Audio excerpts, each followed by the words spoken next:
পুরুষ দুইটা স্রোতেই একজন নারীর কথা শোনে। এক পুরুষ সেই নারীর কথা শোনে যাকে সে পছন্দ করে, যাকে সে ভালোবাসে, যাকে ছাড়া সে তার জীবনটাকে অচল ভাবে, অর্থাৎ তার লাইফ পার্টনার, তার কথা সে শোনে।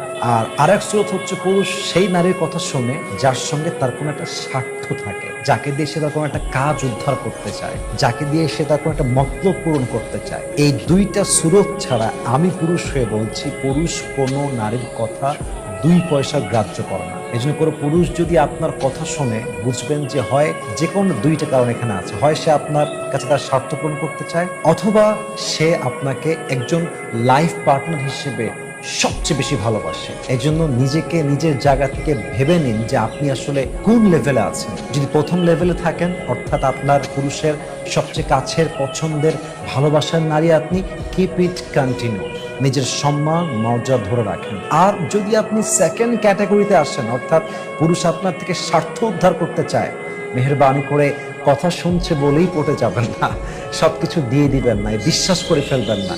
যত দ্রুত সম্ভব, অ্যাজ সুন অ্যাজ পসিবল এখান থেকে বের হয়ে আসেন। দেখবেন যে আপনার জীবনটা